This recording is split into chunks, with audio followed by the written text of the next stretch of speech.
All right, we're back in session. We didn't approve the agenda earlier. We could go ahead and do that. Mr. Chairman, I move to approve the agenda as presented. We have a motion. All in favor, say aye. Aye. Aye. All right, sent down. Okay, the first case that I have for you today is case number 2022-0049. It does appear that this applicant meets all Idaho Code criteria to be eligible for assistance through the indigent program. Total estimated charges is $70,000. The applicant is unable to make the 5-year payment and has committed to a $50 a month repayment plan upon approval of this application. The next application that I have for you is case number 2022-0048. It does appear that the applicant meets all Idaho Code criteria to be eligible for assistance through the indigent program.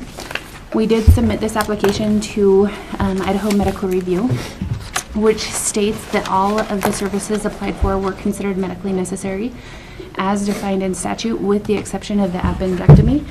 It stated that it was not medically necessary and was performed at the convenience at the time of the open procedure. So the recommendation is a denial of that portion pursuant to Idaho Code 31-3502-1880. Total estimated charges are $225,000. Applicant's unable to make it for the 5-year payment and has committed to a $50 a month repayment plan upon a partial approval of this application at this time. Mr. Chairman, I move to approve case number 2022-0049.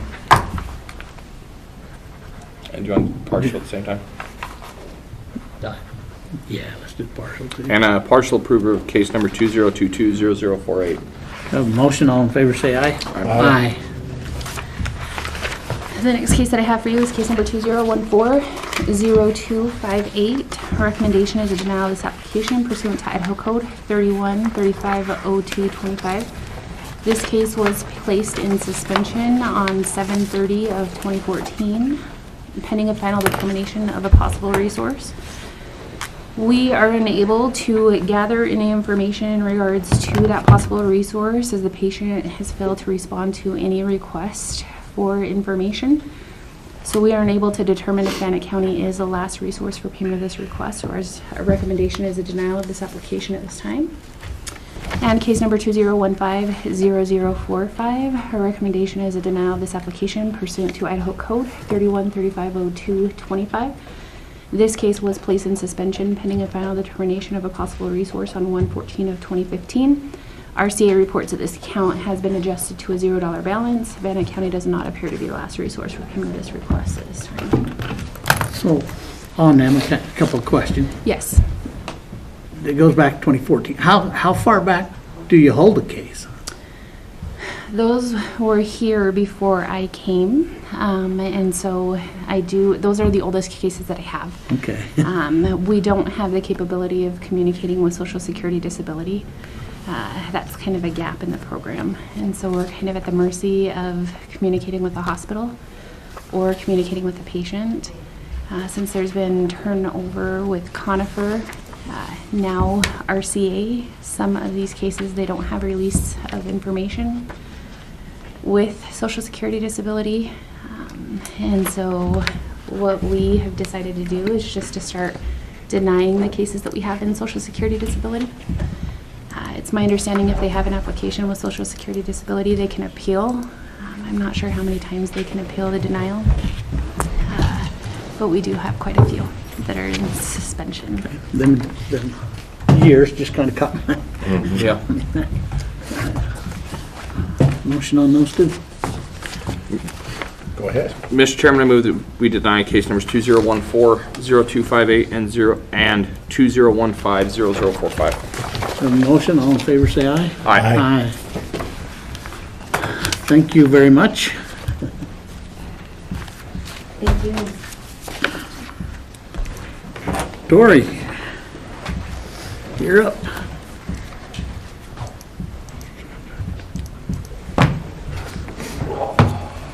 Morning. So basically what we want to talk about is our budget for this fiscal year. So we're sitting past year's autopsy cost. In 2020 we spent $44,549. 2021 we spent $42,543. Here year to date we're sitting at about $35,000 already. So we're 6 months into the budget, so we need to think about expanding on that. So the total budget for autopsies and toxicologies is 44,000. So that puts that a little bit more in perspective. We're at 33, is that what you said? 35. 35, okay. So needless to say, Tori's not going to make his budget this year. He's going to need some help. Not the rate of the crime. Yeah. Unless So- you can influence the crime rate of Bannock County and people to behave responsibly. Oh, yeah. So In the overall picture, how's he doing? Is he on track with everything else, or? we've got a couple other line items that are in a little bit jeopardy. The vehicle repairs, the expedition that JR drives has needed some additional repairs that were not anticipated. So he has a budget in that line item of $500. He's already spent $2,600. So I met with Tori Thursday last week. Jason had other items, but I brought Jason up to speed on where we were at. I think through communication with Tori and Jason, if we could potentially maybe add 40,000 to the budget, that might finish him out through the year with autopsies, and we'd be okay. The options for that would be if we could take money from contingency and move into the coroner's budget. Then that would put our contingency from 300, I think that's what we've got budgeted in there, is 300,000. That would still leave us 260. Yeah, 300. That would still leave us 260,000. The other option, we could wait until he expends the remaining 15,000. And then I could look for unanticipated, but it's so early in the year, that would be a little bit difficult. We usually have unanticipated in excess sales tax because we never know what those dollars are going to be. But I think at this point, the cleanest way would be just to move that. That's my question. Do we move it now, or do we sit and kind of see where he's getting closer to ending up and then move it at that point in time, so we don't have to revisit this a couple of times? Well, I think if we move the 40, we won't need to revisit it again. I think that's a pretty, Yeah, I think a lot of everything else was, I think we were a little high on fuel, but yeah, there's some other not line much. items. I think we're where we need to be as far as the rest of it. I mean- But autopsies is just, that's the biggest. 40, you're looking at roughly 20 autopsies over 6 months. You're looking at about 3 a month then, 3.5. I mean, which we in some months have done that, some months we haven't, but I mean, we're always at least 1 or 2 a month. Yeah. And so the whole JR's thing there is- today. Well, and the problem is the 100 days are Yeah. coming up. Your busiest time of the year. That's, you know, if we were at the, you know, coming on the backside of summer, we had to deal with this once where we were on the backside of summer coming off the 100 days, and it was, you know, we were at 35 and I think our budget was 40, but we were in like August or September. This is the soonest we've ever had to address an issue like this. The other option is you could just pay the autopsies out of contingency and not move money. We've done that in the past. Instead of moving money, we have separate line items within contingency that just identifies the department. The only negative of that is when we've had to look back at history, you would have to remember and know that we used contingency. But, I mean, it's totally doable. That's what we used to do. That would not require us to move money, and then we wouldn't have to move money twice if autopsies get crazy. That's my concern, is that we have to go back and do it twice. I mean, we could revisit this in 30 days. We just wanted to bring this to your attention because it is getting close. Yeah. But we could, again, I'll be before you the end of April with the quarterly expenditures. We could reassess it at that time. I could add it as an agenda item. We could wait 30 days and do the 1st of May. It's totally up to you, but this was, like I said, just to make you aware of the situation sooner than later. One, I like not having to open the budget twice. I mean, if we're going to put money, but I think the main thing is we look at it and see where, you know, maybe we just, you know, I do like being able to track it. I like being able to just pay it out of contingency if we can make a line item, but then, like I said, we have to be able to remember that that's where we're paying that from, out of that line item. Is there anything else, well, and the other thing is if there's anything else in that budgetary line item in the coroner's office that goes over budget, we need to make sure that if we pay it out of contingency, the problem is we'd have to open a sub-line item for every, What we've done in the past is just put it by department. okay. And so whatever expenses would be over, you would just throw in there. So it's not the cleanest to track by item, but it's the cleanest to track by department. Right. So, So the simple question is, what is the purpose? What is the reason that we've had so many more? Is it the change in the office? Is what, I mean, what's, More crime, more, yeah. yeah, what's backing having So, twice as many? I mean, having less autopsies? than a year, it's tough to answer that as far as if we're seeing a growth, but I know that, like we kind of identified the overdoses, we're not just doing toxicology on them. Industry standards is do a full-blown autopsy. The reason being is because we can look at them, they say, okay, they present, they've got a foam cone, there might be some paraphernalia, maybe not. If we just run toxicology on them, it takes me 2 weeks to get toxicology back. In the meantime, I've released that decedent back to get cremated or buried, and if my toxicology comes back and it's zeros, then we're putting us at a disadvantage because now we're having to try and go through medical history and we're trying to do all these other things. And that's not a good way. I mean, we're flipping the coin. It's 50-50 if we're going to get tox back. So the industry standard is to do autopsies when it's a potential overdose. So autopsies, the difference between autopsies and the toxicology, I think toxicology is about $500. Autopsies are about $2,500. So that's going to be your increase there. Well, and I know that talking with Herzog and some of the prosecutors, they want full autopsies if they're going to try and go after people for drug cases. Especially on Absolutely. the federal side. On the federal side, yeah, that is the only way that they can prosecute. Federal prosecution, I met with the AUSA and everybody, they will not do any prosecution without an autopsy. And I'm asking this, I mean, because just like public defense, when you're talking about standards, Yeah. they're not always what I believe in. Yeah, no, I'll just I tell you. understand that. Well, the Tory, You know what I'm the saying? standard Tory's referring to, I think, came to light in that training Yep. that Ada County did when they came over a Correct. couple of months ago. And But I mean, personally, having been through this, I mean, there's been some cases where we've ran just toxicology and it come back zeros. And if you're talking about most of these, we're talking the ages between 20 and 40 years old. Between 20 and 40 years old, you don't have a ton of medical history. Unless you've got a lot of things going on, you don't go to the doctor that often. So it puts us at a huge disadvantage where we're flipping the coin, because if my toxicology pops zeros, and then I don't have any medical history, it makes it really difficult to go to that family and figure out how to determine cause and manner. That's not a situation I want to put this office in.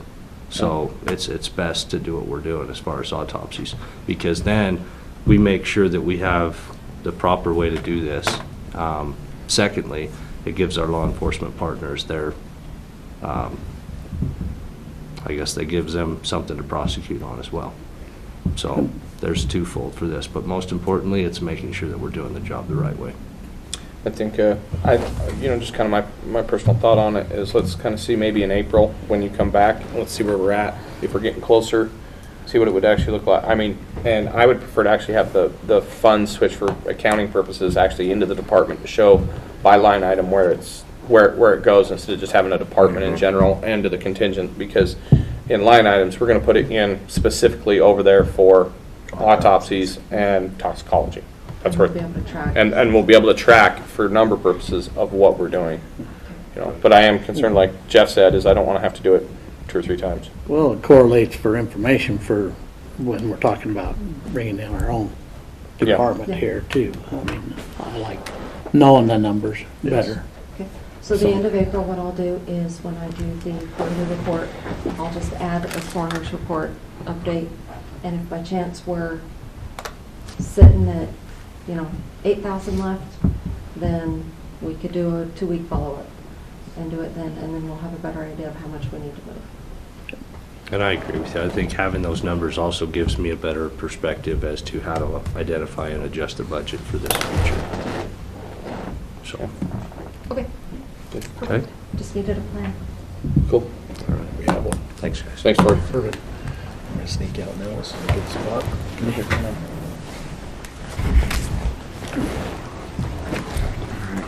All right, Daniel.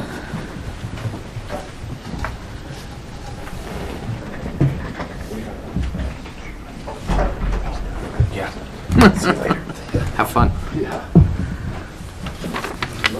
Man, I about didn't recognize that guy. Who is this guy? Introduce yourself, please. Rick Suave.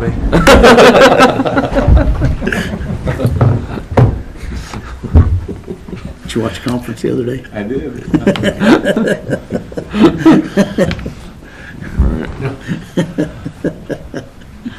All right. All right, good morning. Dan Kendall, Maintenance. Jeff Underwood, Maintenance. Scott Crowther, Event Center. We're here today due to the high demand for an electrician at the Wellness Center. We would like to propose that the electrician position be moved under the supervision of Scott.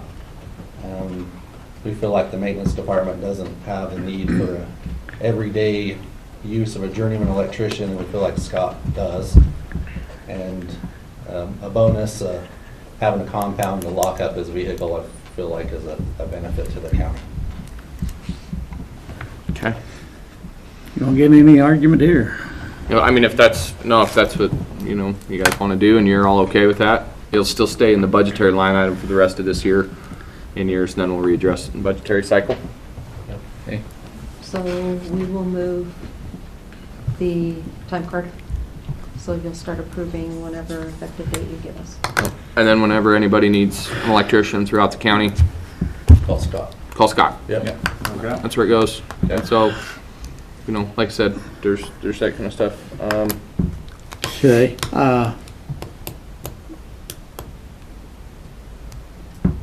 We just ended a cycle, right? Friday. Friday. This So Friday we will. let's make it Effective after. effective the approved next listing. cycle, and that'll give us an opportunity to call Corey in and Yeah. inform. Okay. Okay. And I can talk to Corey about that stuff, and I plan on meeting with him probably tomorrow, just to kind of give him a heads up and chat with him about a few things. So, Does he know that We could make you guys it been talking about this? effective immediately. I'm not, we kind of talked a little bit about it, but so it's still in the decision-making process. And, I just had Jeff and Okay. he's not here today. Yeah, Okay. he's homesick Yeah, he's today. not here today, or else we've talked to him. I just today. have these three talk to him, and Well, then let's just make it effective immediately. yeah, I mean, move it over, get it I going. mean, all we're talking about is who has authority to sign a Yeah. time card. Right, Yeah, that's it. That's not a big deal. Yeah. And the whole thing is I mean, he's up at your guys' shop majority of the time anyway, so, I mean, it just makes it easier for him. And like I said, I get nervous with his truck down there, because I've been down here at night where I've had weird people walking through the parking lot, so. Okay, It'll be good. Okay? cool. So, we'll need that in the form of a motion, probably. Mr. Chairman, I move that we, I don't have the employee line item number, but, and where to what? Mr. Chairman, I move that we move the electrician from maintenance to the event center supervision. We have a motion, all in favor, say aye. Aye. Aye. All right. Thank you. Thanks, guys. Thank you all.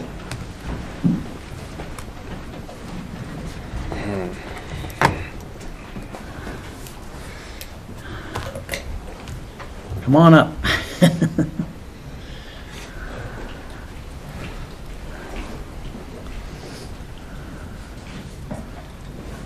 Good morning, Commissioners. Shanda Crystal, Purchasing and Economic Analyst. Reporting back to the department, to the Commissioners. Last we met, we were to give a signed contract to Stephanie Griffey, and that she could start as soon as she signed that and returned it to the county, and then we would ratify it at the next open meeting. So that contract was sent over. It was reviewed by Stephanie. It was returned to us signed, and then there was additional communication back and forth. The last communication I had from Stephanie is that she wasn't willing to move forward or accept cases or have that contract until certain items were met. I don't know if we can review those completely, if we need to go into executive.